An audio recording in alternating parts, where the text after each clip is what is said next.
This penal colony about 100 kilometers east of Moscow is where outspoken Kremlin critic Alexey Navalny has been jailed since last month after surviving a poison attack last year. On Tuesday, the Biden administration declassified intelligence showing that Moscow orchestrated the poisoning and announced sanctions on 14 Russian entities and 7 senior members of the Russian government. Expansion of sanctions under the Chemical and Biological Weapons Control and Warfare Elimination Act, new export restrictions on items that could be used for biological agent and chemical production, and visa restrictions. Press Secretary Jen Psaki repeated U.S. demands for Navalny's release. The opposition leader's arrest set off nationwide street protests in Russia last month. Navalny contends his jailing is politically motivated. The U.S. sanctions were coordinated with European partners and Britain, but not specifically directed at President Vladimir Putin or the oligarchs of his inner circle. Russia is a huge country. It has a lot of ways to influence the events in many parts of the world.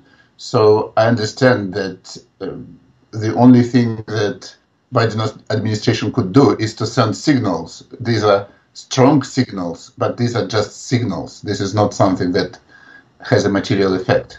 The White House denies the sanctions are largely symbolic.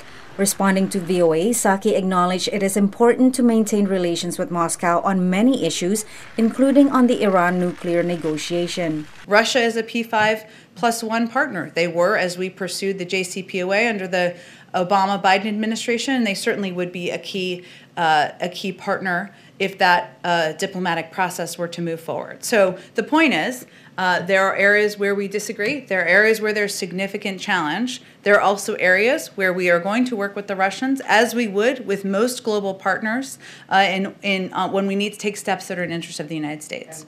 Last month, President Joe Biden said that unlike his predecessor, he has made clear to Putin that the U.S. will no longer tolerate Russian aggressive actions, including election interference, cyber attacks, and the poisoning of its citizens.